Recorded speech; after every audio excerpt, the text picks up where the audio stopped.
Not given, and it's also It's never been putting the squeeze. They make money on excessive materialism and militarism. We know full well that racism is still that hound of hell.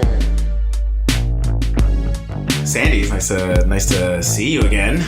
I know, it's been years. It has literally been years. I think the last time I saw you, I was probably like blackout drunk at one of your parties. Oh, no, those were my parties. Oh, those were yours. Okay. Those were in Apollo, Rich Rama's, and Kyle's parties. Yeah, at one of those, I was drunk. So that makes sense. Although I did see Apollo today.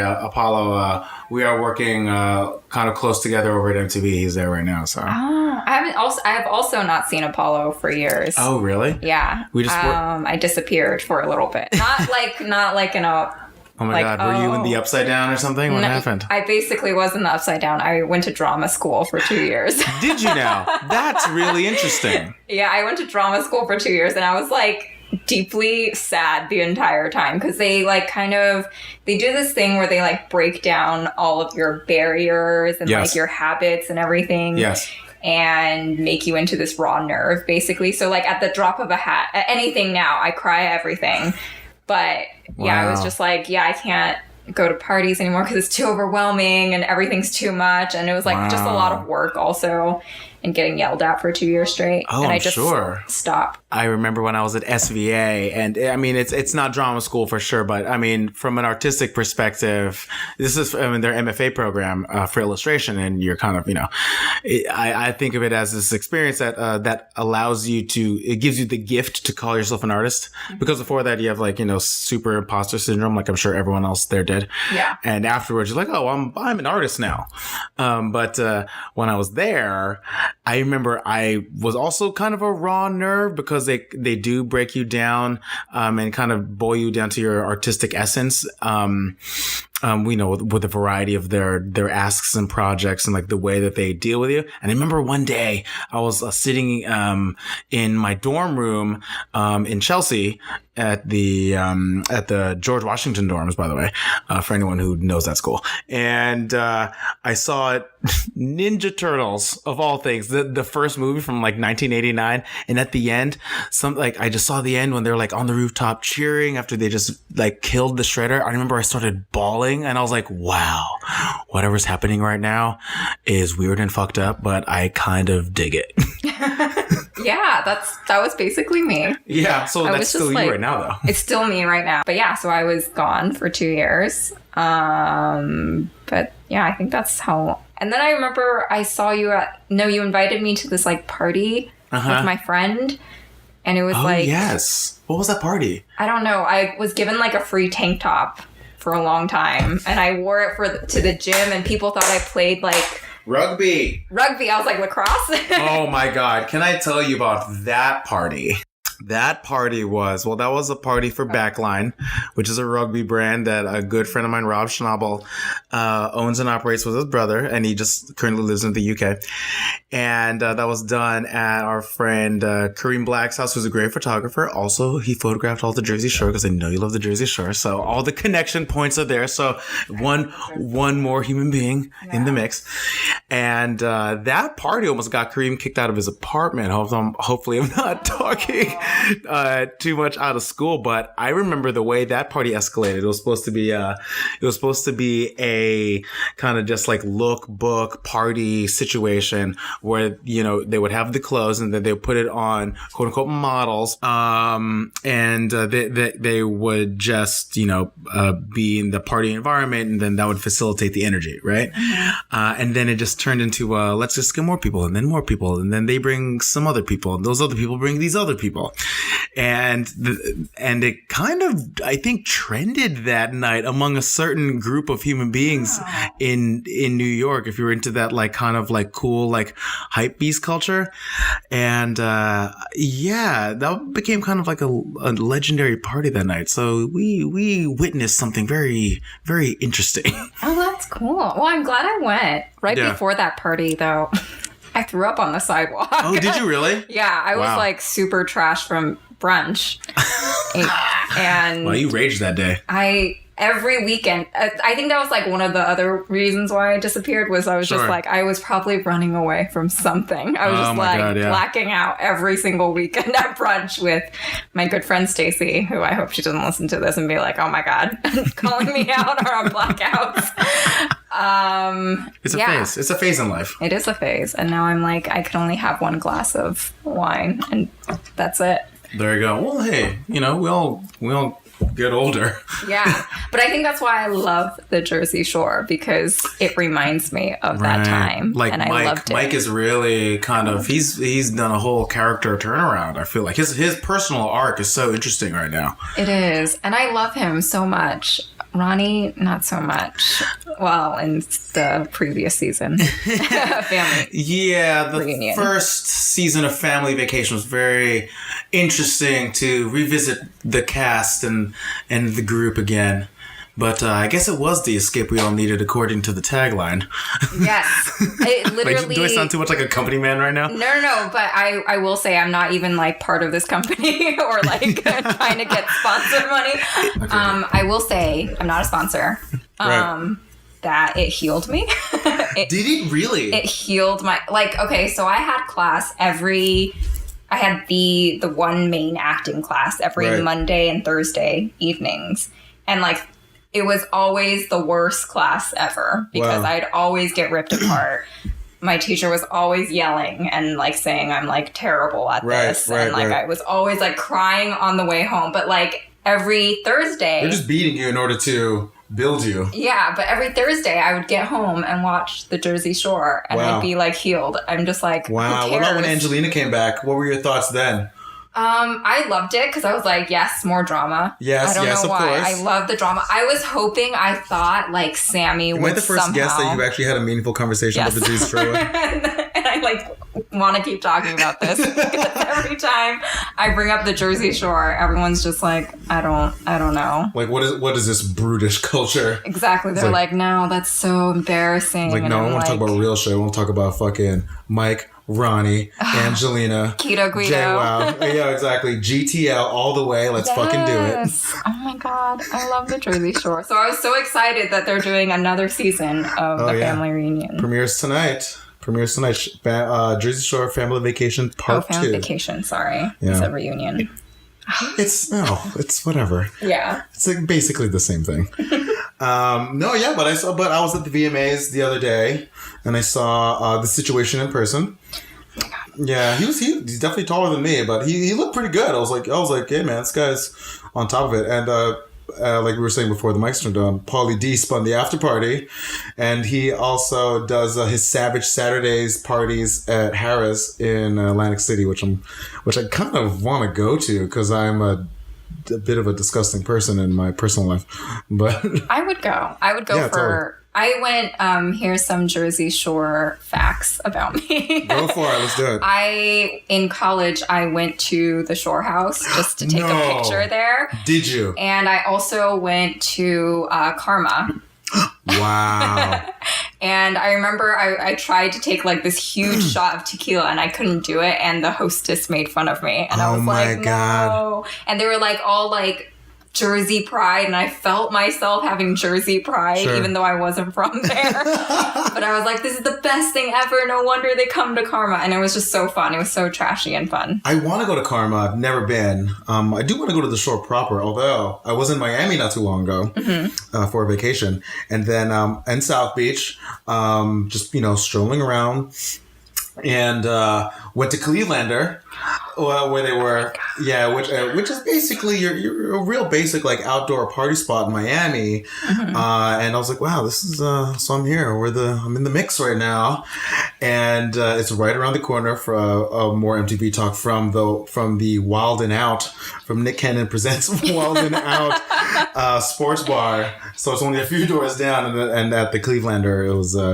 It was fun. It was just kind of cool, just being out and about and kind of experiencing a little bit more Jersey Shore stuff. Yeah, I love that life. I can talk about this forever. You don't have to. Yeah, exactly. But we can. Well, you have a whole new season. I don't know what the episode order is, but I think there's a whole lot. I think the story arcs are going to be really interesting this season. Oh my God, I can't wait. Is Sammy going to come back? You don't have to tell me. She should. I don't know. I actually genuinely don't know. I'm pretty sure that on my end, it's in some sort of brief sheet, but it is escaping me right now. All right. Yeah. I can't wait, though. I'm probably going to make you come over for, like, a follow-up episode just because, like, literally you're the only person who'd be like, yeah, I'll talk about the Jersey Shore with you. I love that. Oh, I would love to do that, actually. Yeah. So tell me about your podcast. First Generation Burden. Sure. So, okay. So into something like slightly different topic. Yeah. So my podcast is called First Generation Burden, or First Gen Burden for short. And it is available on iTunes. And it was a podcast I started in 2016, literally right after the Trump winning the election. It was kind of started a bit in anger and kind of my rage podcast, I kind of quietly call it. But I've only done, let's see, I've done 16 episodes, no, like 6 and 6 and 5, and hopefully one more to round out season 3. I just don't have that much time, but I do have one more in this season, and it's from the view of immigrants and the children of immigrants. So I like to interview a wide variety of people that come from a wide variety of backgrounds, and for them mostly within a creative space, just because that's what I know and that's like my most easily accessible group. But for a sense of who's come on, I've interviewed Ahmed Klink. He's a photographer. He's photographed a lot of amazing hip hop artists. He's done several Bacardi campaigns. Just did a New Era campaign. He's going to photograph Migos in a few weeks, which is really cool. I've talked to Christine Sinicki, who's a rockette, and also Ahmed is French and Lebanese. Christine is Filipino and Polish, I believe, and she's coming up on her almost 20th season of being a rockette. We talk about that. Yeah, I've talked to Kari Randolph, who's an artist with Marvel, who helped create a character named Mosaic, who is a character that essentially possesses different people, and we get into an interesting conversation about representation of different races within comics, which is kind of cool. This season I interviewed Road the Show. He's a boxer. Who's mostly associated with Overthrow Gym. He's at Mendez Boxing Gym now, so we talk about physical culture. Also, let's see, I could go through more. Kelly Shami, who's also Lebanese, and she's a jewelry designer. Just did a really cool collab with Nike. And the last one I'll talk about is Ida Woldemichael, who also worked on the Hillary campaign with Michael Beirut and Pentagram, and also OCD, the original champions of design. And we talk about, the Hillary campaign and what it was like with that experience, and her current work with everytown.org, which focuses on awareness about gun violence and gun safety. So it's the kind of podcast where we cover a lot of things. It's really about the personalities. And, some episodes are more politically driven, some are more fun and chatty, but it's really not unlike this. Just we talk about the individuals' backgrounds as a jump off point, and then we kind of go off into whatever topics and whatever the conversation leads us. So, hope to keep doing more of those, and I hope to have also a landing page in some place where you can find all of them very soon, and also start planning for season 4 and what else the podcast may bring. Yeah, that's amazing. Thanks. I love that you said it was born out of anger. Oh, totally. And rage and anger. And rage, because I will say that this podcast is kind of similar in that way, born out of rage and anger from what happened to our country. But sure. But also, just like being in acting school for 2 years and feeling like, oh, I don't think I can do this because I'm not white, basically. But there was like this one incident in school that happened this past year. I think it's fine. I can talk about it. Just talk about it. Let's get real. Yeah, let's get real. Where I had to do this like really dramatic monologue, and it was already emotionally very taxing because like the thing about this was like it was from the point of view of this sex worker, and she'd been raped, and at the same time, like while I was doing this, that the Olympics trial was going on with that creepy dude. The one who's like the physical therapist for the gymnast. Yes. Yeah. And like how he like sexually assaulted like hundreds of girls basically. Right. Yeah. So that was going on at the same time, and like on top of that, like my character had like murdered her rapist, and her rapist is like high in society, so like no one believed her. So it was like all of that all at once. So of course my emotions are already like really high during this, and I'm already in like some dark ass place. Sure. And then on top of that, my teacher was like, "Oh, I think you should do this with a Chinese accent," and I was like, "Wow." Yeah. So is the impetus for something like that in order to throw a curveball and just see how you deal with it, or is that note from your teacher is based in something racist potentially? See, that's the thing I couldn't figure out, and like to this day, I still can't figure out. I think I'm still trying to like grapple with what he meant by it, and I think it was just frustrating. It was not just frustrating; it was devastating. Because I like literally just started crying as soon as he said that. And it was in front of the whole class. It was like this whole other thing of like displaying your trauma basically in front of everyone. And he was just like, are you offended? Like what's, and everyone says like he has this persona in class. So I'm like, I'm not sure if this is like the real you or like this persona you where you're just trying to like rip me apart. And I got like super angry at him. And I was just like, you're basically erasing me as like a Chinese American. Like I'm American and I don't have any history in China or Taiwan. Right. Like my parents are from there, but other than that, like culturally, I'm American. Right. And he was just like, well, there's all these, it's good for your toolbox as an actor because like all these, like you're gonna be asked this during auditions and like, there's so many characters you can play, like Chinese immigrant railroad workers. And he did not say that. Yeah, and he like went on to say that, like things like that. And I was did just you like, start like naming like different types of roles now?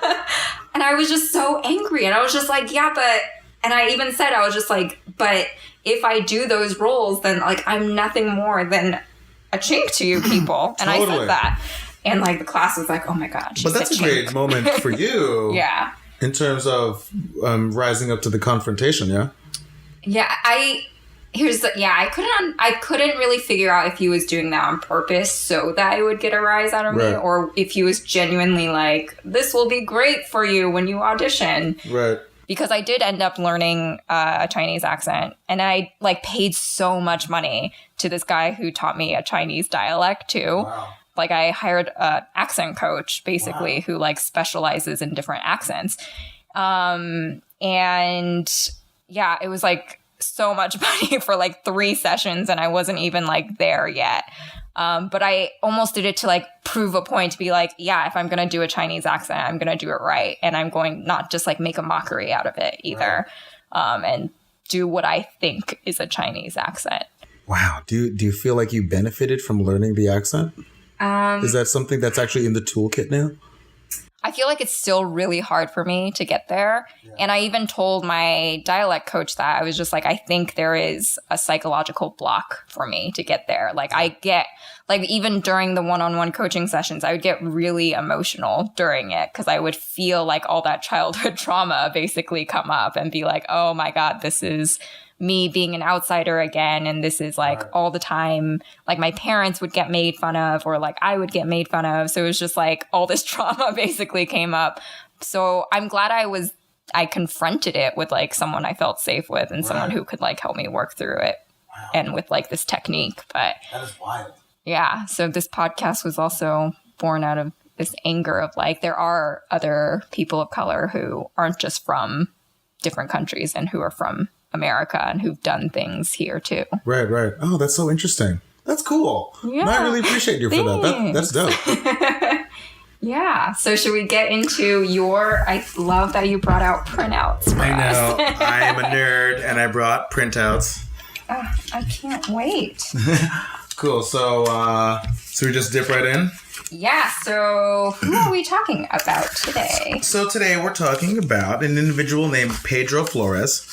And also, just for the listener, I am just whipping out a Wikipedia page. I love it. Yeah, so I'm a busy guy, guys. I actually had this whole thing written up about you that we did not get to it. So should I just read it? Sure. Can I read? Okay, so maybe I'll edit this. But basically, I'm just going to say it. Welcome to Now in Color, the podcast that brings those who have been erased from history back to life, giving them the voice and place in time that they deserve.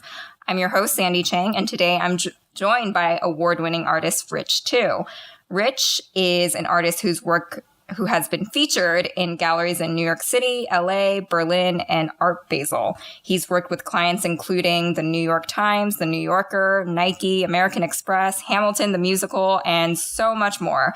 He's also the creator and host of the podcast we just talked about, First Generation Burden, currently in its 3rd season.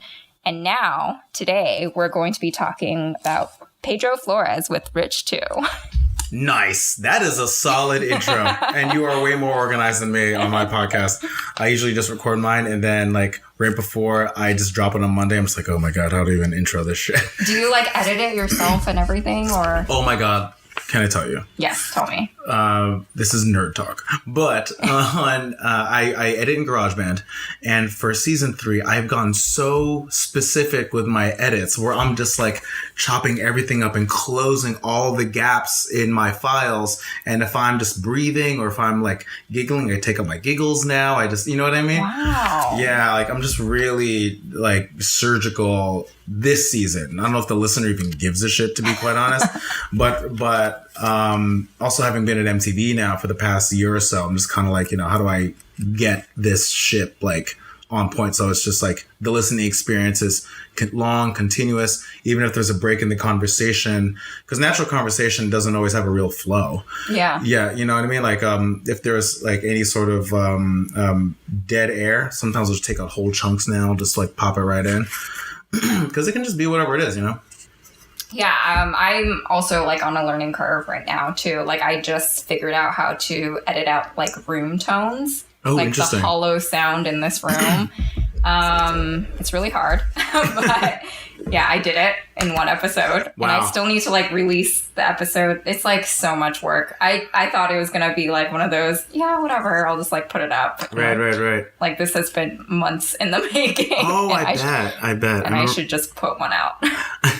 Totally. I bet my first episode sounds like shit with Ahmed. And I love Ahmed. His story is so interesting, but I didn't even have my inputs right for my mics, and it sounds mono and it's all rough, and then I don't really even hit a stride until episode 4 or 5.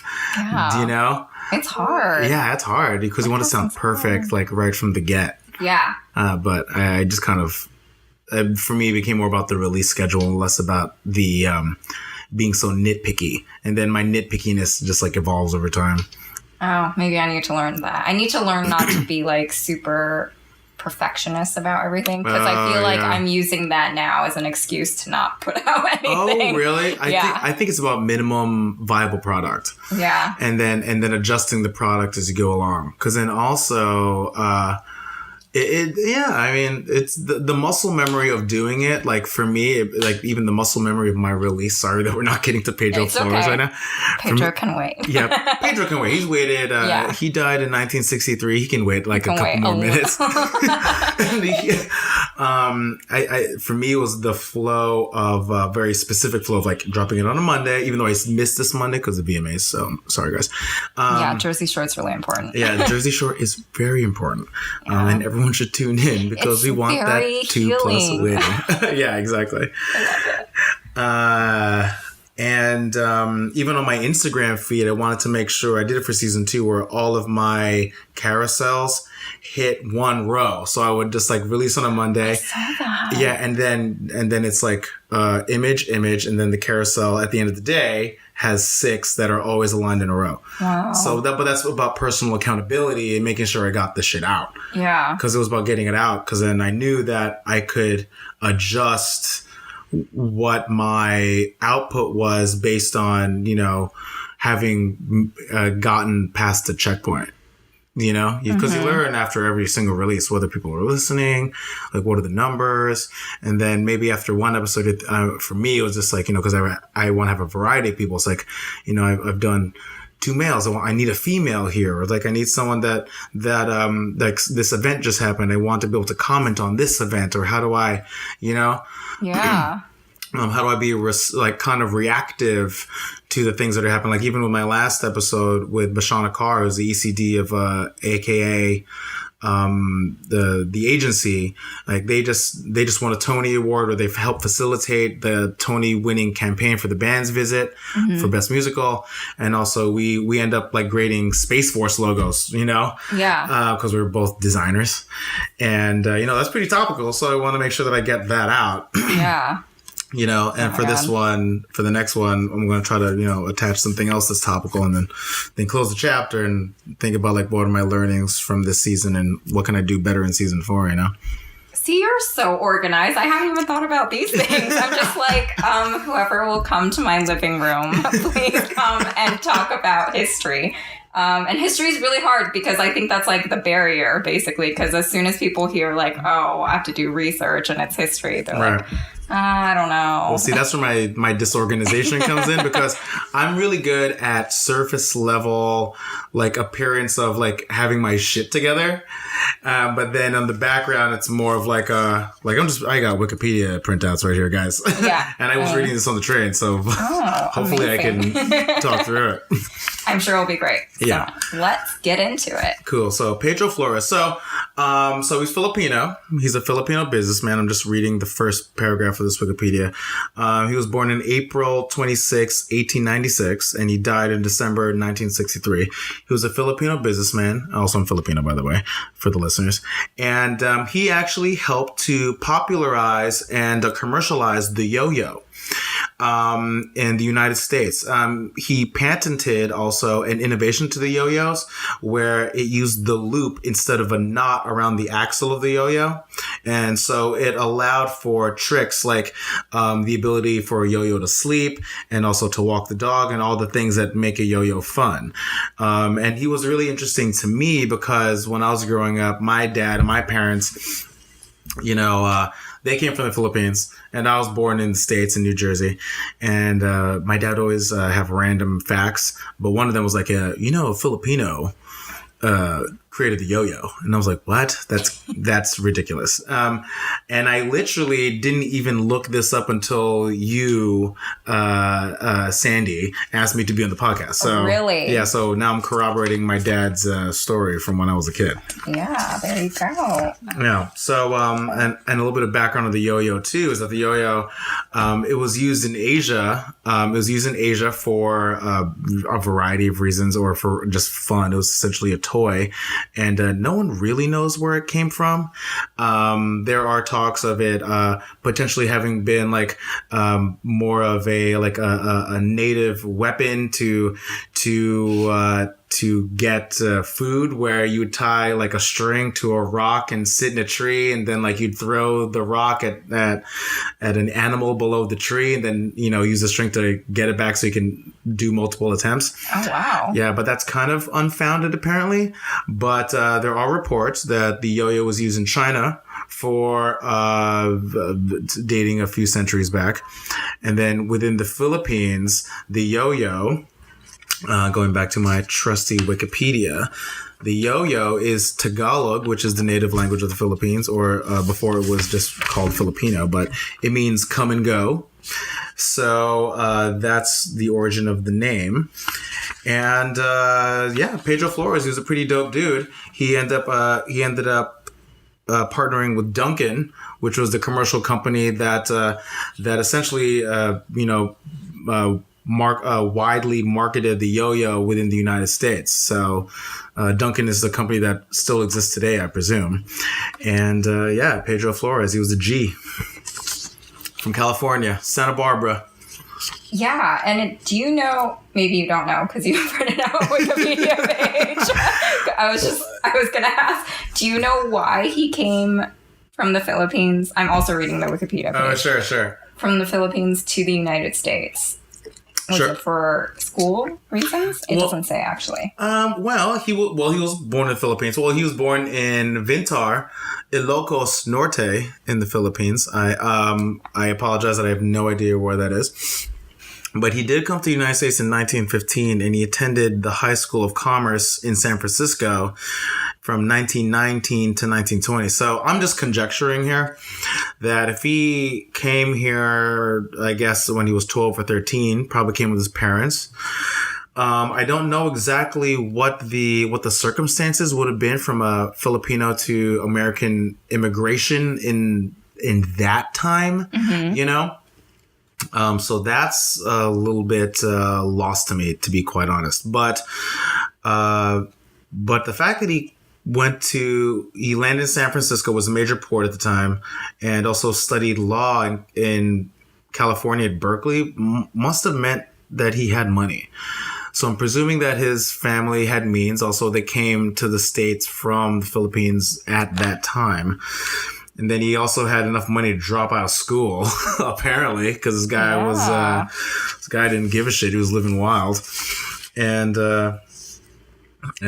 read an article about a self-made millionaire who made his money by selling a ball attached to a rubber band. So, and then that's when he remembered the yo-yo. Yeah. And he was like, I'm going to make money from this, basically. Yeah. So he was a really enterprising guy. I think what's actually really fascinating about this story is, well, the time of Asian immigration to the United States, which is kind of telling of this. The fact that he probably had means, because he did go to high school and also to a university that is still recognized today, and he studied law. And the fact that he was a little bit of a rebel, that's kind of cool. You know, something I always hear about, at least within the Asian community, is that Filipino Americans are always like the cool ones. And is that true, though? Is that true? I don't know. I was always a fucking nerd. But like, seriously, in every, like, you know, where there's like interracial, not disputes, I guess discussions. Sure. You know, like Koreans like hate Japanese people, and my parents hate From Japanese what I understand, people. I'm not just like, I don't know. On that. Yeah. Yeah, I don't know. And then like Filipino Americans are always like the innovators, and they're always like the cool kids, and it's just like, yeah, I don't know. You know, I have an interesting take, possibly a hot take on this. Oh my god, I can't wait. I love hot takes. So the hot take is, well, for me, like, my parents came here in the 60s, and I'm a first gen kid. So I grew up in America in the 80s. I'm 37 this year, so I'm up there. And I had a lot of cousins and friends that came from the Philippines in the late 80s and the 90s as well, right? So, and that was a part of like the 80s and 90s Filipino immigration wave. And I think of a guy, kind of related, what's his name? Owns Bauhaus, Eddie Wong, right? I have his book right here. Oh, there you go. Yeah, because he's like a hip hop Asian dude, and he's Chinese, right? Yeah. But he also came to, or he was kind of, you know, part of the New York scene, right? And I think for Filipinos, when we came here, we didn't really have a Filipino culture to latch onto that was different, or that was an Americanized version of what our culture is. Mm-hmm. Like, I mean, for me, the first Filipino person I saw on screen that was even remotely cool was Rufio on Hook. You know what I mean? Dante Bosco, right? Part of the Bosco acting dynasty, because all the bros are like actors and stuff, right? So I think for us Filipinos, we latched onto Latino culture, because there is that related element of like linguistically, as well as like, you know, the colonization element, and also we latched onto hip hop and Black culture, because to us, we felt like such outsiders. And musically speaking, like there's something about hip hop, especially that era, where it just spoke to an outsiderism, and also to people of color that was different from the Seattle movement, and also punk, and also even the 80s, even like new wave and like generalized rock. So growing up, I was always into hip hop, always into I was b-boying in the 90s. Oh my god. My first crush in high school was this breakdancer. Oh really? Yeah. And he was like he went to Where'd Chinese you go to high school? Riverside Poly High. Where's that? It's in Riverside, California. Okay, got it, yeah. And he went to the same Chinese school as me. And then he cheated off me in Chinese school. And then I was like, this crush is over. I don't like you anymore. But I'll always remember, I was like, oh my gosh, he's so cool because he's a break dancer and like a year older than me. That's so funny. Yeah. And then he cheated off me. And I was like, nope, this isn't happening. There's no future here. Oh my God. Was it on like a Scantron test? Would it just be like... It was like a Chinese test. And then like I remember he like leaned over to look at all my... And I was like, I studied really hard for this, for a Saturday morning test. What if he was trying to like low key just like, holler a little bit? No, Would I you don't have been think receptive so. to that? No, I think I was like too much of a nerd. I was like so like... I don't know. I was like super into Harry. I mean, I still am. I was like super into Harry Potter, and I was just like super like into school, and I was just like, I have to get A's all the time. I was like one of those people. Sure. And then I was an A's kid too. Yeah, and then like then I stopped giving a shit. Yeah, basically, yeah. it's a thing. Like I feel like in high school, there's like this trend of like perfectionism and neuroticism, and like I need to do well, and then like. In college, and then after that you're like, I don't know. Do you feel from an Asian perfectionist perspective, right? Yeah. Because my parents really ingrained in me the idea of being getting good grades and being good at what I do and blah blah blah. Because my dad was an architect and my mom was a doctor, right? So blood pressure, and then I ended up being like the weird art kid. And I guess I'm doing okay now, but at the time I was just like, yo, I don't want to do none of this shit. Like, do you feel that the Asian, millennial contingent in America, is there the rebellion against one's parents? Oh, we are openly rebelling against our parents now, are we not? Yes. Yeah? Yes.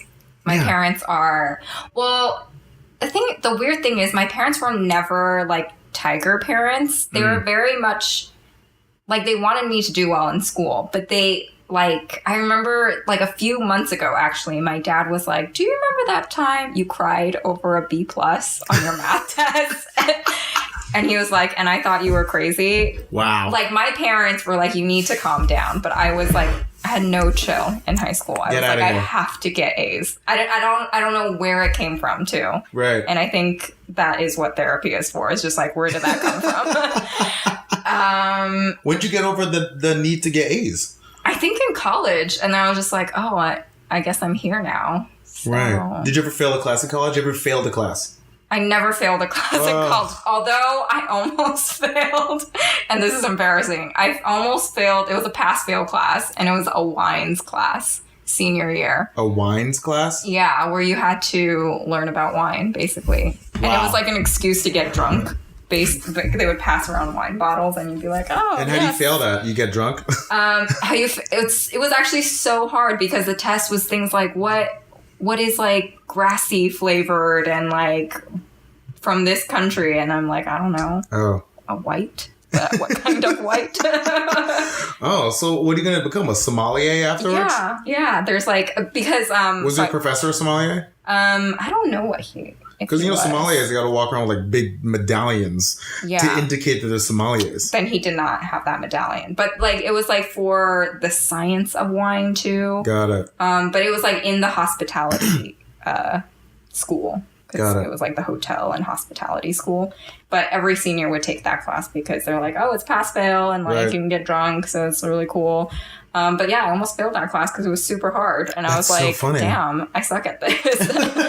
But yeah, I never failed a class. And I was like, and even after college, I was just like, I don't know what's happening with my life, basically. Because I I was so on like one track in college. I was just like, yeah, I'm going to get my PhD. Like, that's what I'm going to do. Right. And then like in my senior year, I was like, dude, I don't want that. I don't want that at all. Right. Totally. Yeah. And then I went to drama school. So there you go. There's what happened to me. The first class I ever failed. Are we good with not talking about Pedro right now? Oh, okay. Yeah, we can. Pedro can wait again. Depends on you. No, it's okay. You dictate to me. You're like, I love this conversation. Okay, good. The first class that I ever failed, or almost failed, it was in high school, but the Seton Hall Prep in New Jersey. It's an all-boys school. You have to wear uniforms and stuff. Very jockey school, because we were number one in basketball for state and also in hockey, where we basically bust kids in from Long Island to play hockey in New Jersey. It's that type of school. And a couple of NBA players came out of the program as well, like Brandon Knight, but not new Brandon Knight, 90s era Brandon Knight. Anyway, so the first class I almost failed was it was an algebra class, an accelerated algebra class in senior year. We had trimesters, and one trimester final, I forgot the final was happening that day. Because, oh my God. I know, because I was good enough where I could just coast through stuff, and I would just get B pluses and like rando A's. And I took band in the afternoons just to like bump up my my grades and stuff. And I forgot I had the trimester exam in accelerated algebra. Also, I hate math. I'm not that type of Asian. I was gonna make that joke, but I'm like, is that too tired? Was it too low? Yeah. We started this conversation talking about Jersey Shore. Yeah. And then my professor comes up to me during almost like the last week of school. We're having like our senior hot dog social, and he's like, "Hey, Rich, just letting you know, if we don't get at least a B plus on the final, you have to go to summer school." And I was like, No. God damn you! It's like, how dare you make me feel like shit during this hot dog social? I know, but that said, I ended up being fine enough to go to summer school. But at Rutgers University for undergrad, I ended up getting a D in essentially a brain anatomy class, because I was trying to double major in psychology and communication. And I was also a psychology major. Oh, really? Yeah. Oh my God. It was a first period class. It was all just anatomy, and I was like, I can't handle this. Yeah. So I got a D in it. But then I outright failed a statistics class. And I was like, and that's like the first time I was like, oh shit. And I got an academic probation. Oh no. Yeah. But then, recovered. My grades were okay. Yes. And now you're an amazing artist and you're doing really well. VP of MTV. No, not of MTV. VP of, yeah, you are. I'm a VP at MTV. Okay, a VP.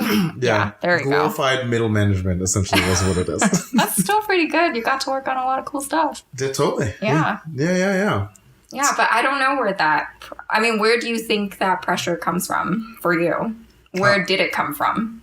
I think it's grained in you at birth. I think based on the success of your parents. Mm-hmm. I think there was that pressure to succeed in order to build upon the lineage and the generations in a way that doesn't quite exist within Western culture.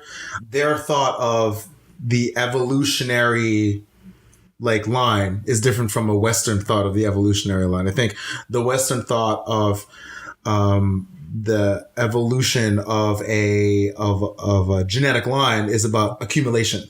Yeah. An accumulation of land, property, things in order for those things to appreciate and value over time. And I think the Eastern culture is about the actual, continuation of the line.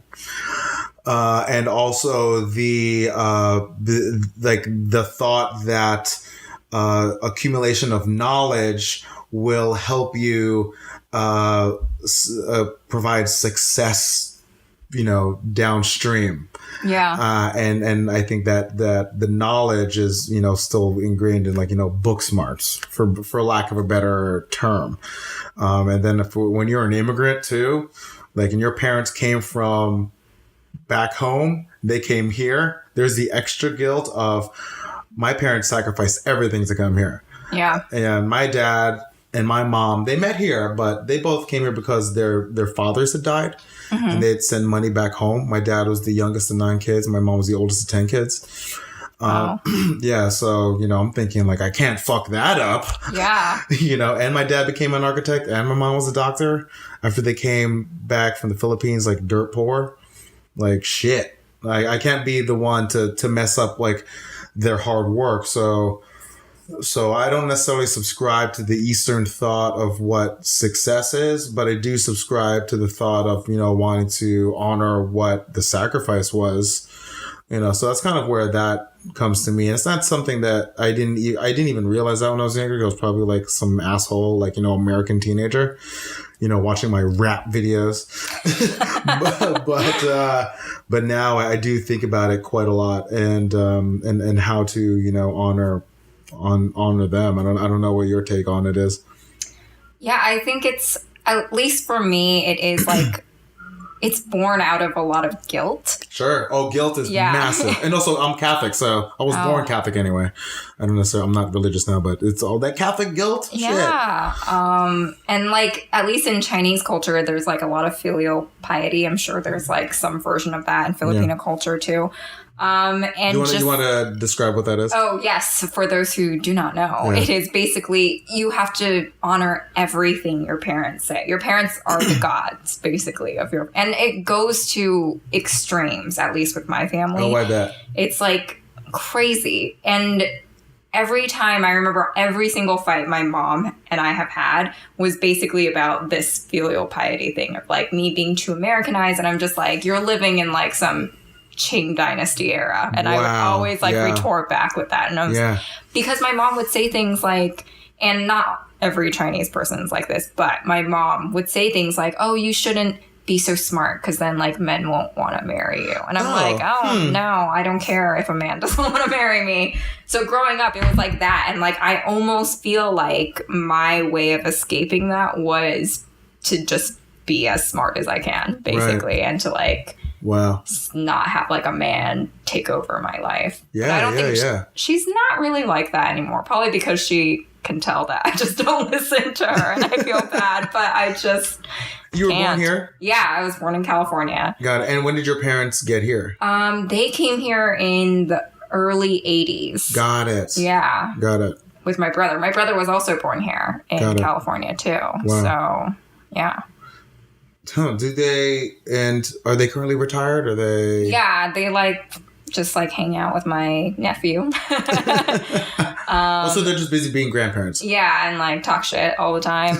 And those are my parents now. They're just grandparents. They just call me and talk shit about my brother. And literally today, my mom called me to rant about my brother for 30 minutes, and I'm like, that's so funny. I don't know, Mom. Just leave them alone. This is what I always say. Yeah, same thing with my parents, because there is that protection of the tradition, And my mom's my grandmother passed away a few years ago. My mom's the current matriarch of her side of the family. Mm-hmm. So so I'm very mindful of that and what her position is in the family, because I don't want to just kind of turn away from all the tradition because it's important to people. But my dad, it's so funny, and I don't want to just blow up too much, but my dad, I have this weird thing where he represents the best parts of me and also the worst parts of me in an interesting way.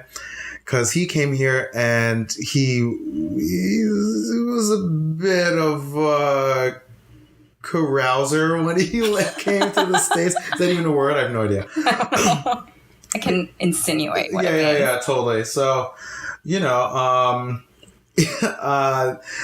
my dad has a few kids, from previous marriage, and also from not, and also me and my sister, and that I know of, and and I saw photos of him, from the 70s where he wore Christian Dior tracksuits and gold chains and medallions, and where I'm yo, that's the G right there.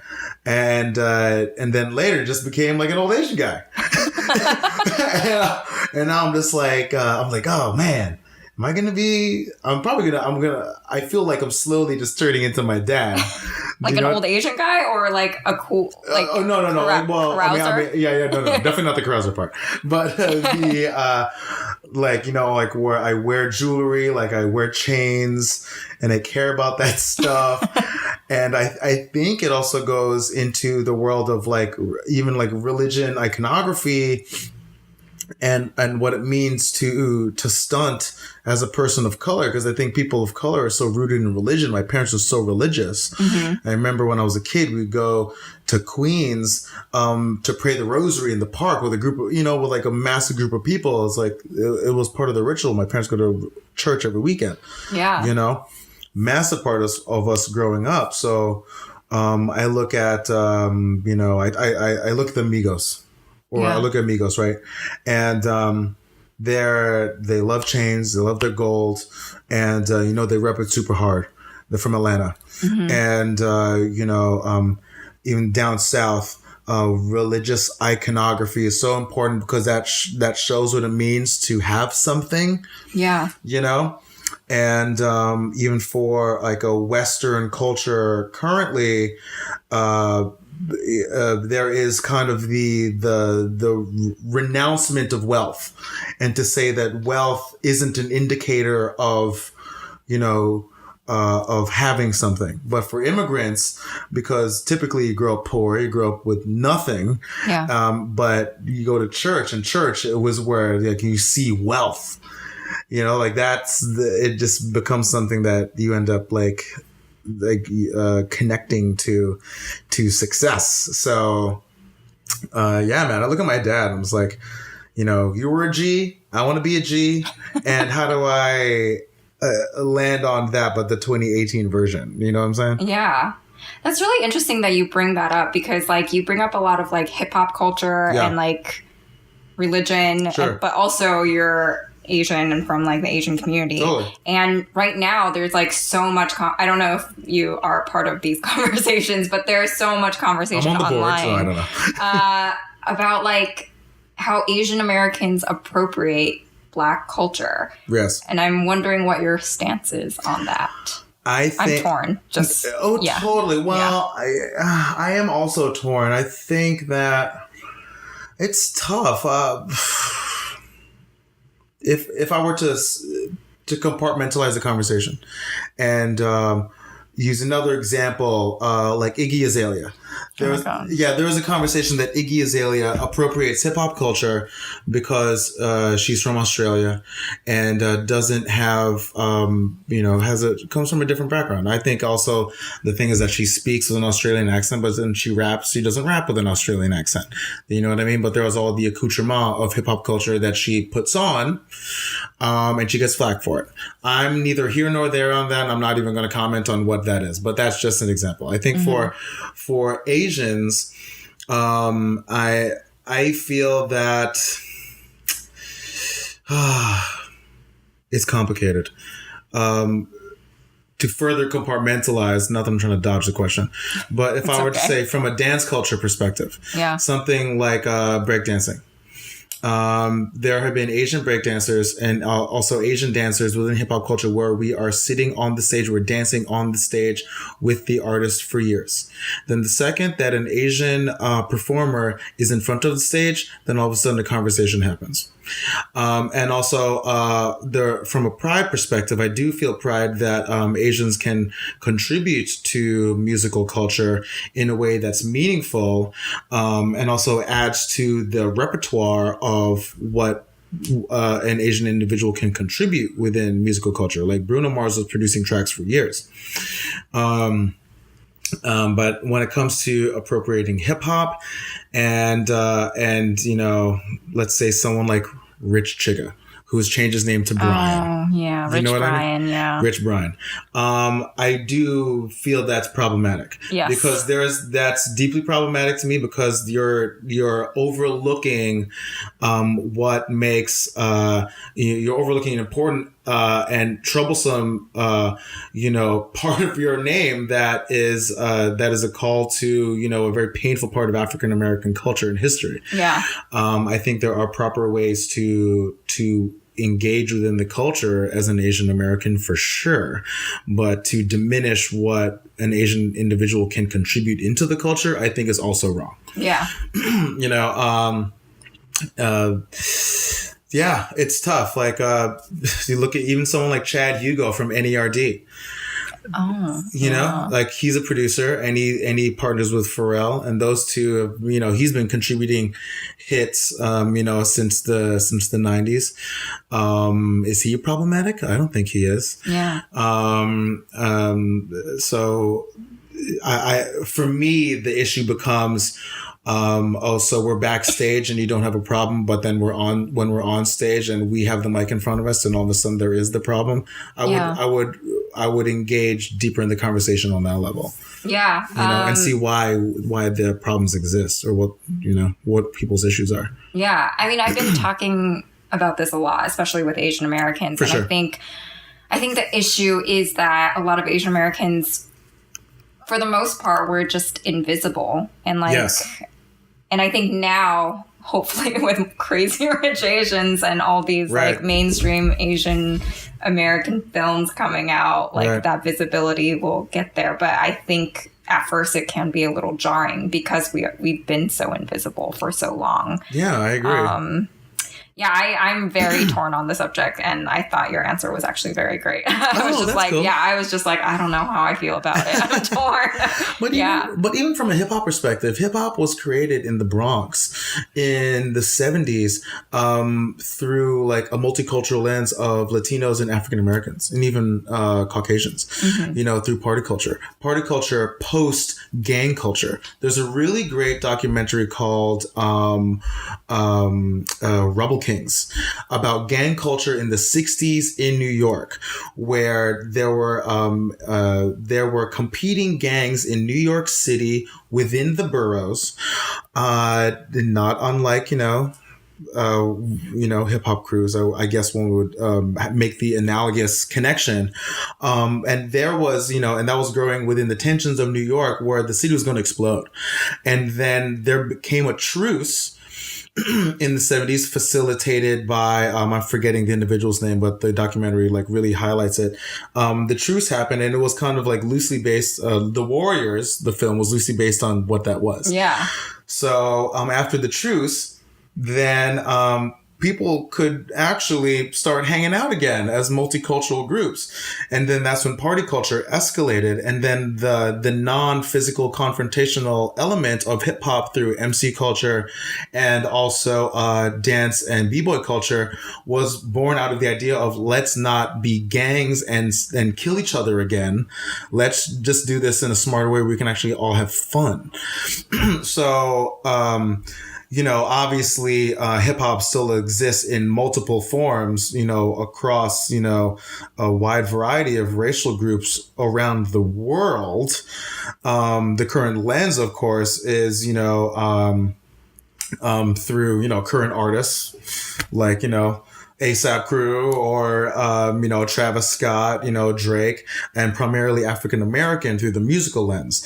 So I think most kids equate that as what hip hop culture is within, you know, America, but they're also potentially not looking to the past for the multicultural origin. And they're also not looking at what the world lens is, because you look at something like, going back to dance, something like Battle of the Year has been existing in Germany, which used to be the premier break dance and b-boy event in Europe for a long time. It's in Germany. You know, and Rocksteady Crew, for context, just had their 40th anniversary, which is like kind of known as the primary b-boy crew in New York. That just had their 40th anniversary last year, so it's 41st anniversary this year. You know, I don't think anyone in Rocksteady Crew, which I don't think anyone would say they're not hip hop, and Rocksteady Crew has contingents all over the world of all races, so. You know, I think I would question the contributions, you know, like what flashlight are we shining on what, and what are we legitimizing as hip hop or not hip hop? You know what I'm saying? Yeah. That was like a great talk. I feel like we should have had a topic on hip hop instead of Pedro. Hey, well, we have to land on something. Yeah, for sure. Contributed the yo-yo, and then we've been talking about hip hop for the past hour. But that's dope. Yeah, no, I like it. There's nothing I can say about Pedro. I was like, maybe I can put in like a hip hop reference, but I was like, well, we can also go past Pedro. Hey, we covered Pedro. Pedro's cool. Pedro, he made the yo-yo, but hip hop is way cooler and way more interesting right now. But let me ask about the whole Asian hip hop thing. Yeah. Do you feel that it's because someone like Eddie Huang or someone like Rich Brian, because they're in the forefront and they're on Hype Beast and Aquafina. I love her though. Exactly. Like, it's because they're out there and they're doing it, and someone and like Complex is throwing up Chinese and Asian hip hop artists at American hip hop artists and asking them for commentary. Like, is that what's causing people to react? Like, what is it? I don't know. I'm like, I've always been in like a weird place in the Asian American community. Like, sure. I get like angry at our community a lot of the times and like frustrated because like I feel like I don't belong. I obviously don't belong with white American culture, but like a lot of the times I feel really like torn in Asian American culture too, because there's talk about this like, oh, Aquafina is appropriating Black culture or something like that. But at the same time, a lot of Asian Americans also don't contribute to like Black Lives Matter, for example, for the most part, sure. Or don't have much to say about that, at least in my experience. I'm not saying all Asian Americans are like not activists. But do you feel that Asian Americans don't feel that that's their place? Because that you know what I mean? Because there are like the movements, the various movements that are happening now within progressive culture feels like it's hard to say like what you can or can't. I'm just speaking openly. It's like I don't think anyone wants to take ownership of that. If you're not African American, it's tough. It's easy to show solidarity, but ownership. But take solidarity and like show that.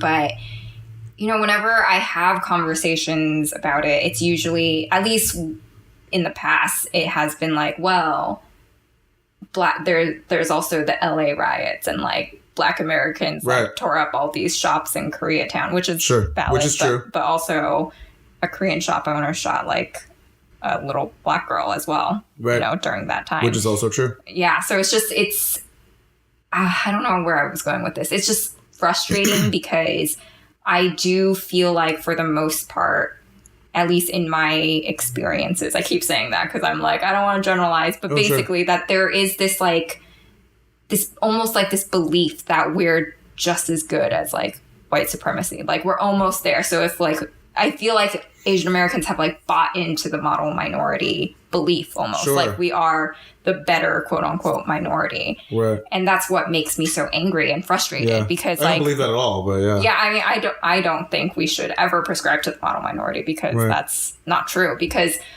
we only are that until we're not, until we become the next scapegoat. Yes. And like that's gonna happen at some point. I mean, like I feel like with Trump saying all this shit about China all the time, we're going to be the next target again or something like that. It's just like, it's a cycle of targets basically. Yes. And I almost feel like a lot of Asian Americans like have almost been like, oh, let's just like ride this wave of us being safe now. And like, let's not get involved in like other things. Right.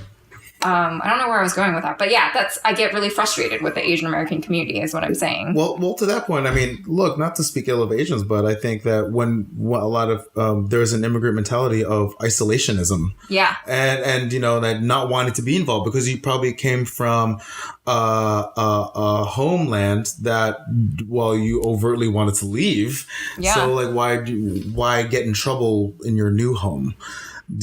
Yeah, there is that. And that mentality came up even with like Vincent Chin, for example, where, he was beaten to death with a baseball bat and by two white guys who thought he was Japanese and he's not.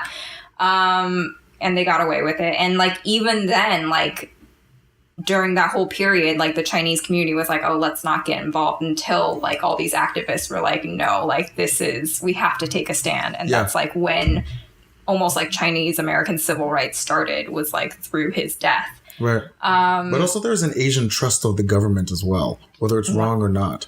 Yeah. You know, like Asians tend to like be more trustful of the authority. Really? And we're not. Think so? You don't think so? I don't know. I don't know what I think. I'm just like Really? confused all the time. You don't think Asian culture tends to like be okay with authority?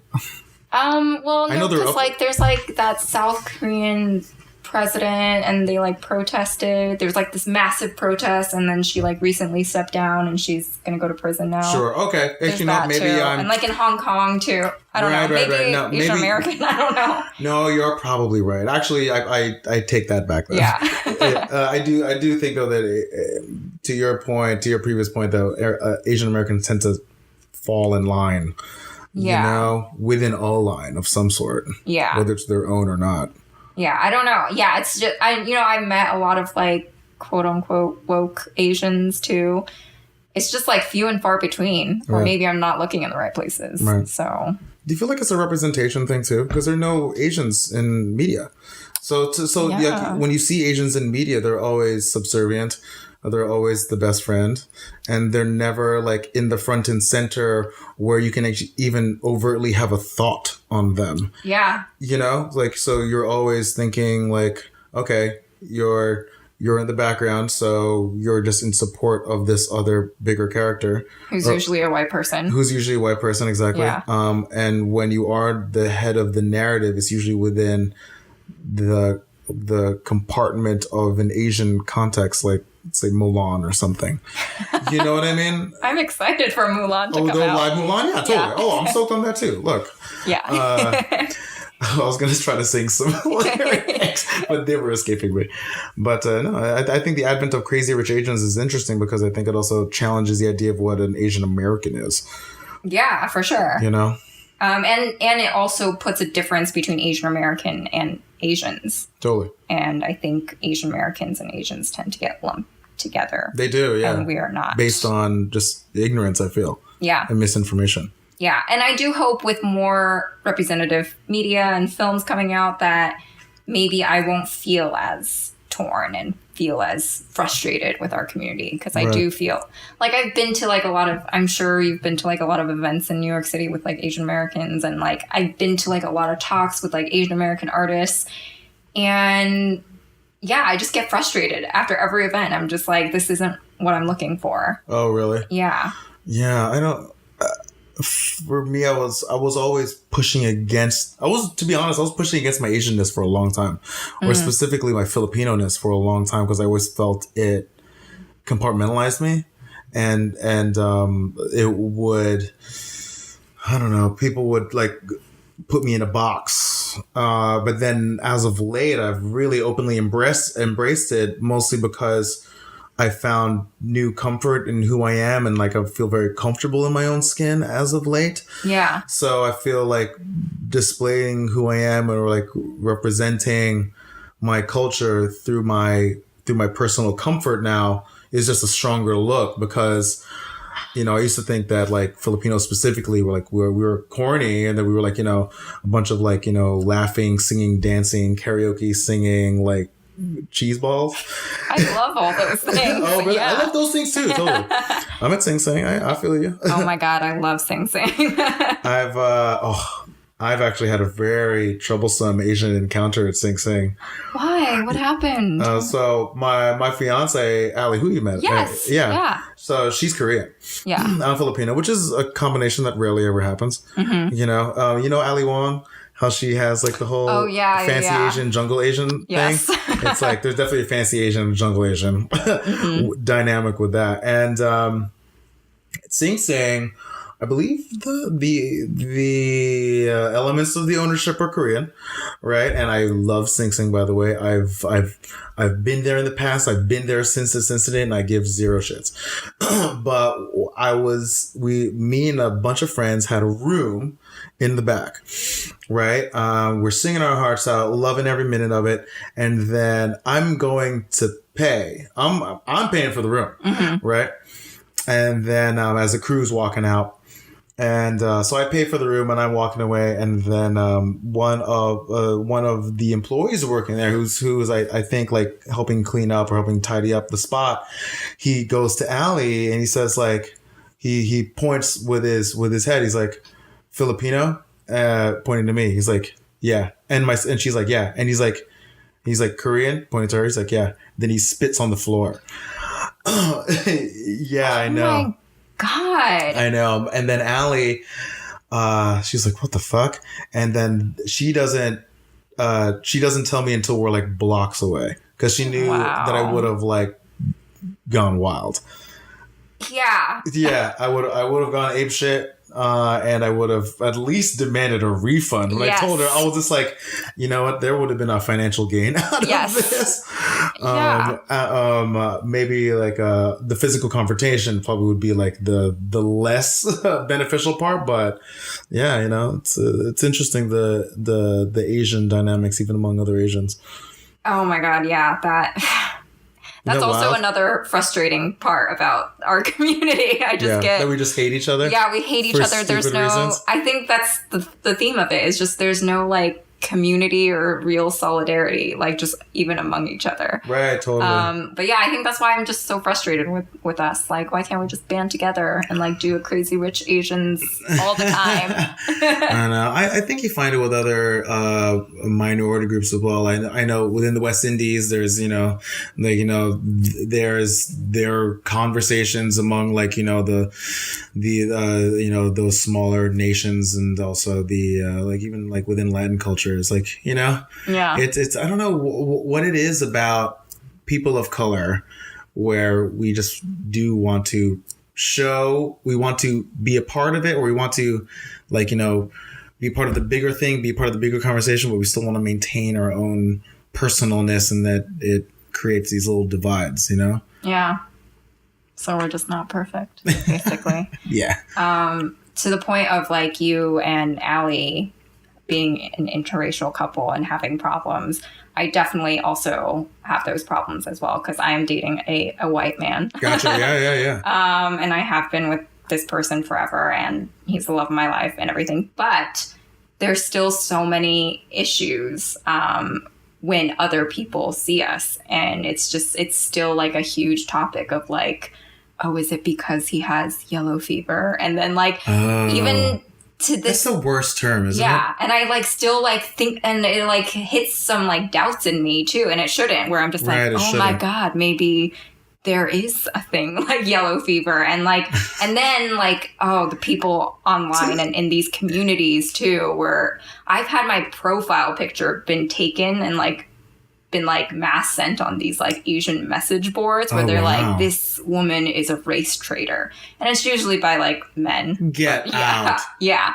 And they'll like, spread all these hate comments. That's why like I have all this like, oh my God, the community is so fucked up sometimes. Yeah, totally. Yeah.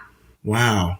I can't even fathom that, to be quite honest. Yeah. Because I think for me now, it's like you can't, unless you really know what individual Asian subgroups look like, individual Asian nationalities look like. No one's really thinking, that. But to that point, Allie was adopted by a white family in California, Tom and Francie, and I know that she also felt. I don't want to speak for her, but I know that she also felt, those differences, at least within a family dynamic. So it's tough. It's really tough. It's interesting, man. The term "fucking yellow fever." I just hate that term. Because it's offensive to be just labeled a color. Do you know what I mean? Yes. But also it's to also diminish even like a human being's personal preferences. Do you know what I mean? Yeah, and it's just like unfair. I'm finding it more and more unfair that it's always Asian women who get who get reduced to their relationships. Like Constance Wu, for example, she's like this champion for Asian American representation, and she like always speaks out in interviews like how we need to be heard and be visible in mainstream media, and like also like a great feminist. But as soon as people found out in the Asian community that she had this white boyfriend, they were just like, oh, but could we really believe what she's saying? Because she still dates like this white guy. Or dated a white guy. I don't know what she does now. As if all of a sudden she's less Asian. Exactly. Or that eliminates or diminishes her actual like heritage. Yes, exactly. But I find when an Asian man dates a white girl, it's like kind of like a win. It's like a victory almost, which is also fucked up. So yes. I'm just like, it is fucked up. like in Master of None, like with Aziz Ansari, and I don't remember the white girl's name, but every love interest is like this white girl, and it's just like, right. Oh wow, how progressive. Right. Yeah. That's true. Huh. I wasn't actually thinking him for that example, but that is an interesting example. Yeah. Yeah. Oh, I didn't know who else there was. I guess, oh man. John Cho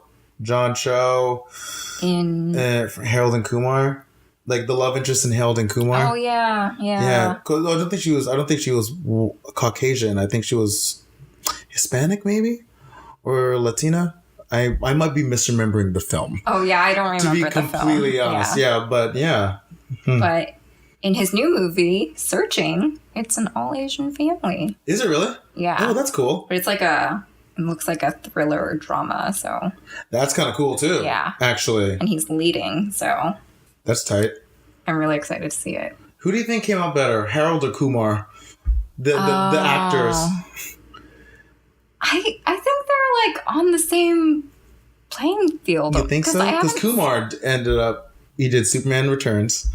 Oh, I didn't even know that. Yeah, small role. Then he became part of like Obama's council. He became an advisor to Obama on some level. Yeah. Then I think I don't know what he's doing acting wise. Yeah, I don't know what he's doing either. I didn't know he was in Superman Returns. I just knew he was like helping Obama, which is amazing. Right. But I've always loved John Cho. I'm just like, I have a soft spot for him.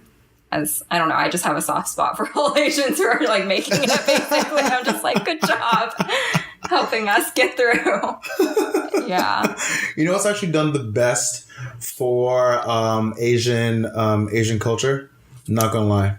Oh. At least in terms of like familiarizing us with the greater world. Hot take: Fast and Furious. Oh, I've only seen the first movie. I've never watched the other ones. Fucking God. Fast and Furious is like your Jersey Shore. Yeah. Fast and Furious is like my Jersey Shore for you. Really? Yeah, because the character Han.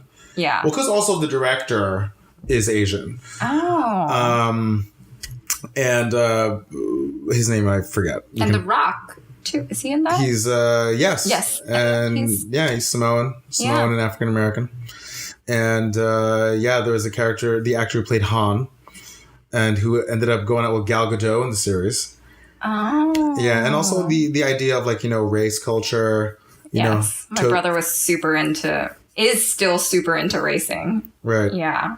And was like into like, I don't know, does this still happen in LA where you like make blue lights go under your car? And under like, the chassis? Yeah, is that a thing now? I don't know. I'm pretty sure it's still a thing somewhere. I don't know. I do know that like, the Mustangs, whenever we open the doors now, there is like that light that shines with the Mustang logo on the ground. So, So a lot of commercial companies have taken that chassis light concept and kind of like elevated it like to associate with the brand. So it's kind of cool. But I think Fast and Furious because, the car models and also like, going to Tokyo and everyone's going to, like that diversion within the series and also the character Han, and the director who ended up doing, Star Trek Beyond.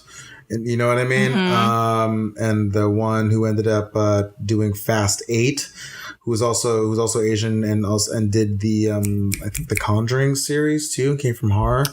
Yeah, so I there's that slow creep of Asians within Hollywood and within culture like contributing, I think, on screen and off screen. So it's even at MTV. Yeah. I love the network. I love my job. In case they hear this. Yes. Yeah, exactly. But, there are only so many Asians on the network, at least domestically. Mm-hmm. There's Timothy DeLaGhetto on Wild 'N Out. Yeah. There's one of the new Pretty Little Mamas, Nikki, who I believe is Asian.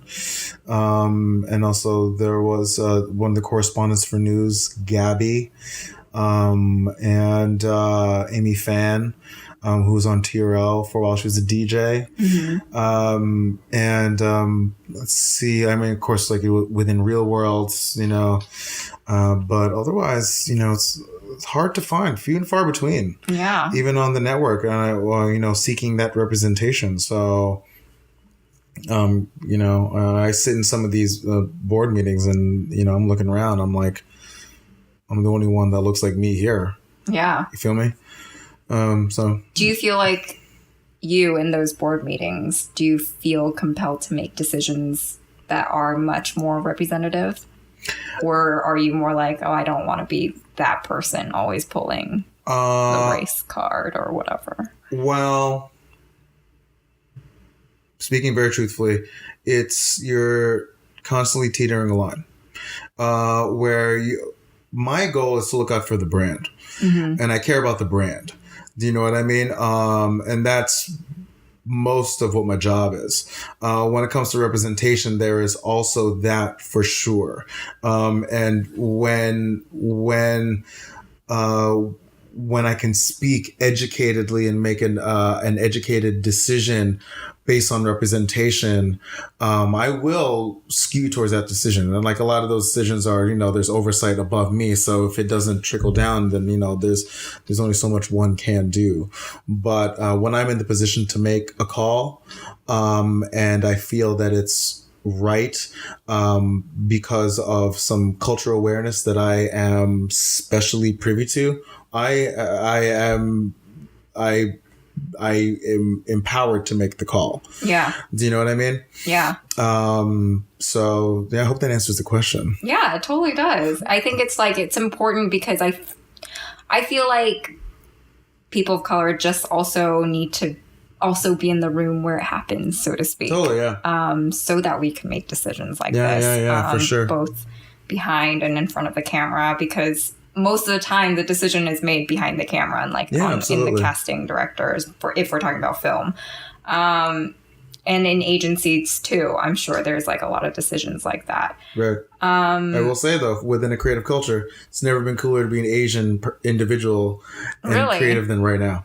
Why is that? I think because I don't know. I think to be quite honest, I think it's the lens of trend.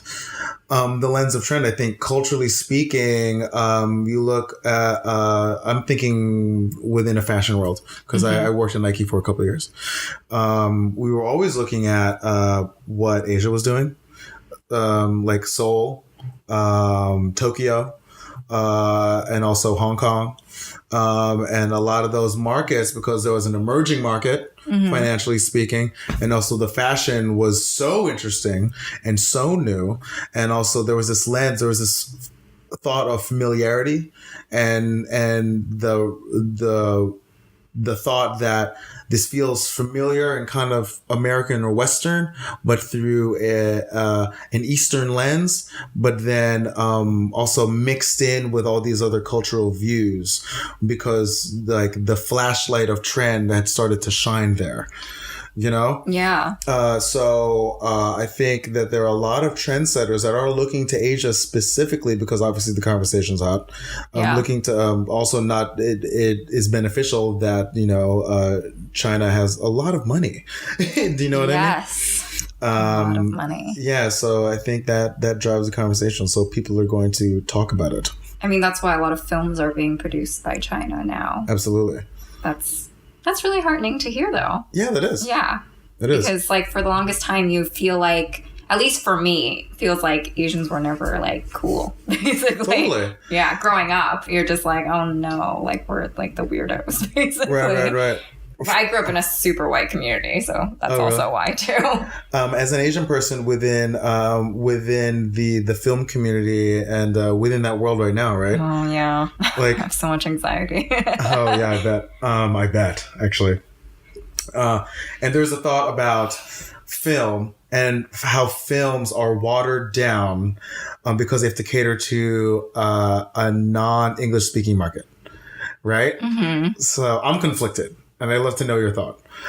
Where I want to see Asian people up on screen. I want to see people of various cultural backgrounds on screen. Yeah. The films from and my lens of film appreciation is a Western lens, so I'm thinking like narratively I want this certain level of complexity.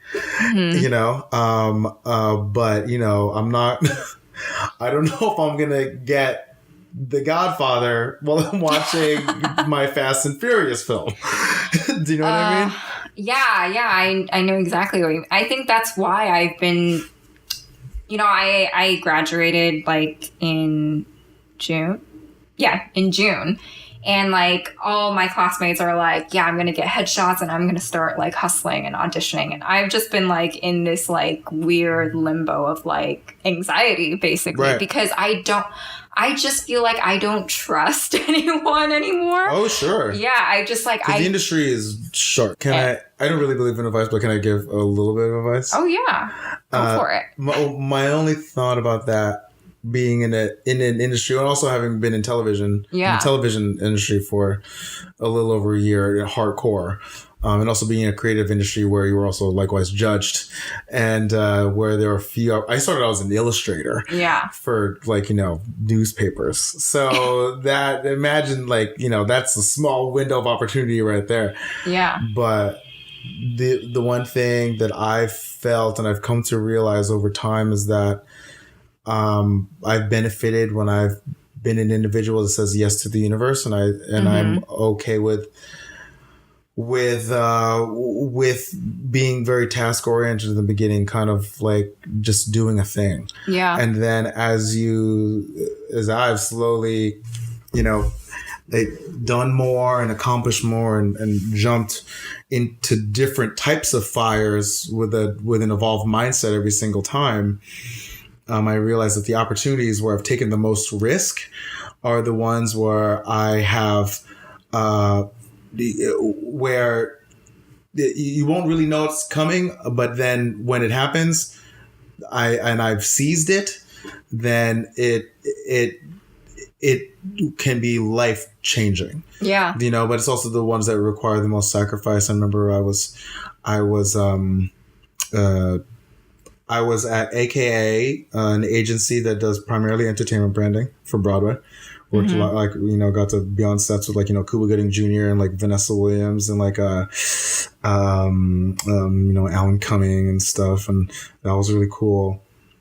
And then, I got the opportunity to shoot for Adult Magazine, a photographic story with one of my best friends, Ahmed Clank, and also Chris Merck, who's a great director. And we went to we shot with Udo Kier, mm-hmm. a great German actor. He's actually in Gus Van Sant's new movie. What is it? You Won't Get Far on Foot or whatever. But he at the time he was working with Lars von Trier's, mm-hmm. And he was an Nymphomaniac. But he's done a lot of stuff. He was like in My Own Private Idaho. Great German actor. He used to hang out with like Rudolph Valentino back in the day and stuff. Yeah. So we shot with him. He has really these strong, piercing eyes, and he lives in Palm Springs. And we shot with him for a day, and it was the kind of thing where it was me, Ahmed, and Chris shooting still, shooting video. We pumped in a couple $1,000s of our own money just to do it. Just to, accomplish the goal. We had to buy our own plane tickets. We stayed at my brother's house, lives in Palm Springs, and he just happens to know Udo because him and his husband, Ron Oliver, who's the director, they're tight with Udo, and Udo's been in Ron's films. And Financially, it was a sacrifice. Time-wise, it was a sacrifice.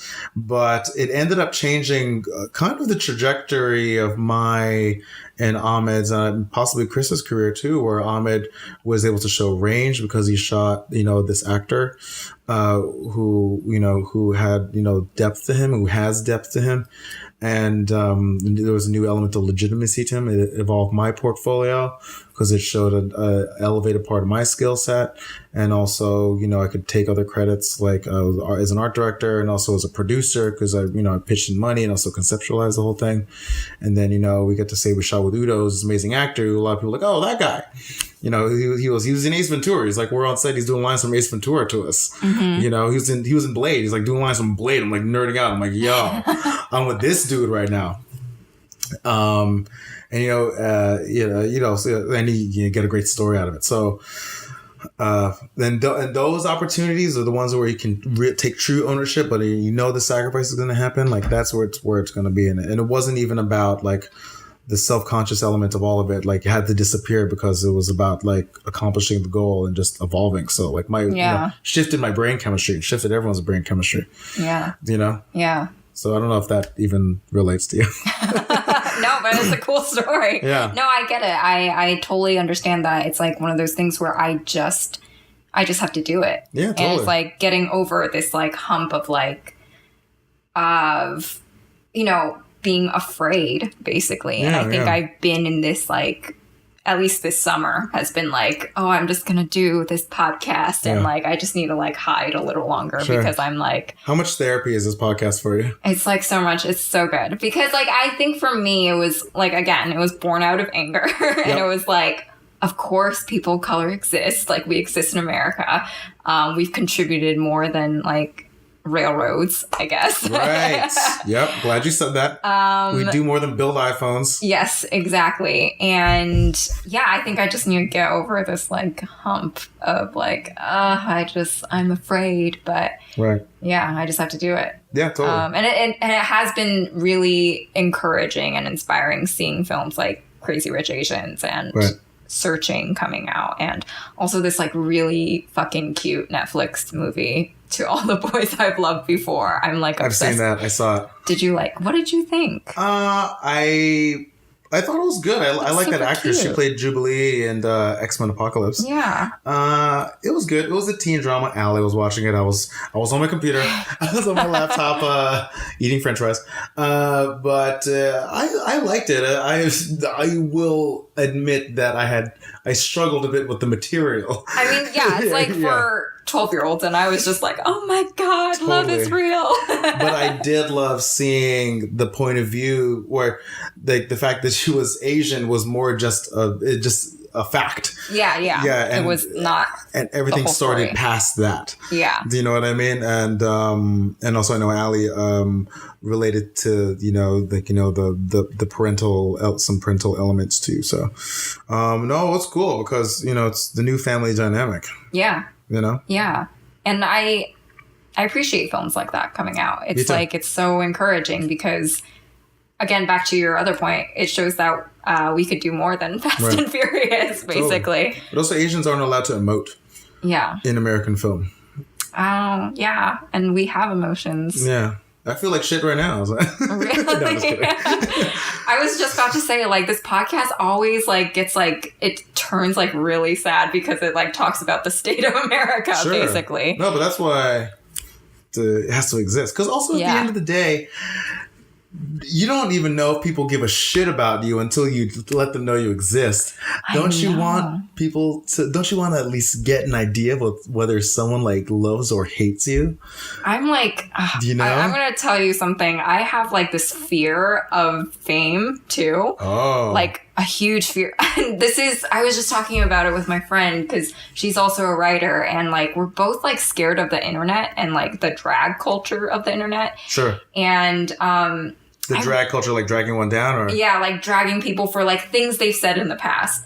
And I'm just gonna say it now, just in case you guys want to dig it up. I wrote this article like back in college when I was just starting writing, and it was like a column, so it was an op-ed piece, and it was about like how And it was like a dumb opinion. Like I was 18, but basically I talked about how I think Asian Americans or like Asians in general should not only hang out amongst themselves and like to intermingle with other cultures. And it like was from this like colorblind quote unquote lens. And it caused it's not so much as much controversy as it could cause on a college campus, basically, where like the Asian American community groups reached out to me and like talked to me and like they basically called it like whitewashing and racist and things like that. And at the time I came from the perspective of like, well, I just think like we shouldn't isolate ourselves and be so insular. But now as I'm older and I think about that article, I'm like, oh yeah, it did come from like almost like a white lens, like a white perspective of like, we shouldn't see color and like we should all be colorblind. Right. So I think about that a lot because people get dragged all the time. They do. Yeah. And it scares me. Well, I think pixels they are carved in stone on some level. It's hard. Yeah. I don't know. That's a touchy situation, especially right now where the cultural conversation has shifted so dramatically. Yeah. Where, it was like we were on some rocket ship in the Obama years to the moon where it's like, hey, we're all okay, right? Let's all not even, I don't even know what color you are. Yeah, I can't tell. Yeah, I'm an idiot. Yeah. But now we're just like, no, I'm who I am. I'm representing what I am. And I come from back here. And back here is just as valid as your shit over here. You know what I mean? Yeah, that's tough. But also at the same time, you're not going to try. So that's an excuse to not try. No, yeah, I'm definitely going to try. I have to try. I'm doing this. I set up like a podcast. Yeah, and you bought these expensive microphones, I'm sure. These expensive condenser mics. This is, I don't even know what the fuck that apparatus is that you're sitting in front of. I know I got a pop lens in front of mine, but what's that thing? Like for me, even for me, it's like every day is like another challenge. Yeah. And I even when it trickles down to some of the guys that technically sit under me, I look at them and I'm thinking, it's like, wow, you came out of college and this, what is seemingly might be a glib decision for me and or a glib decision for one of my superiors, it's probably a meaningful decision to you, but then I think also like, in 15 years, that decision is ain't gonna be shit to you. Yeah. Yeah. So get over it. But it's a personal evolution at all times. Yeah, it really is. And I think that's why I went into this, was because it's lifelong learning, basically. Yeah. I just want to keep learning. That's awesome. Yeah. I love that. Yeah, so I think that's pretty much it, right? Yeah, I feel like we covered it. Yeah, unless there's more about Pedro. Yeah. Well, how about this? Just to bring it back to Pedro. Yeah, so anyway, for the listeners who are hoping to learn about the yo-yo. We're completely overwhelmed. How about I'll just read the last paragraph and we'll just we'll just do that. I'm gonna try to put on my occasionally I'll do a scratch video at MTV just to like kind of for a spot. Occasionally, I don't always do it, but no, it never lives. I'll do, but let me try to put on my VO artist voice. Oh my god! So Flores. The other day I was in a VO session with Fat Joe and I asked Fat Joe to read it like Morgan Freeman. So I'm going to try to do my Morgan Freeman. Flores stayed involved with yo-yos most of his life. He founded a yo-yo manufacturing company in Santa Barbara, California in 1928, founded the Flores Corporation in Hollywood, and co-founded Flores and Stone in Los Angeles. Circa 1929. I'm not going to read the addresses because that's what Wikipedia has here. In the 1930s, he promoted yo-yo contests along with Duncan. He co-founded the Chico Yo-Yo Company in 1950 and founded the Flores Corporation of America in 1954. And Andy Dufresne went to Mexico or something. Oh, and I really like this quote. I'm just going to say it. Wait. He said, I am more interested in teaching children to use the yo-yos than I am in manufacturing of yo-yos. That's really cute. That is. Yeah, so cute guy, Filipino, invented the yo-yo. Or, yeah, he invented the yo-yo. Popularized the yo-yo. He popularized the yo-yo. Yeah, so next time you see someone playing the yo-yo, you can thank Pedro Flores for that. I think this is a pure academic exercise in Pedro Flores. Yes. But thank you so much for coming and Absolutely. taking This is my time. pleasure. I know you're so busy, and I really appreciate this. I had so much fun. It's my pleasure. Whenever you're ready to talk Jersey Shore season 2, we can talk it. I can't wait, actually. So please come back and we can talk about Jersey Shore Sounds again. good. Thanks for having me. Thank you.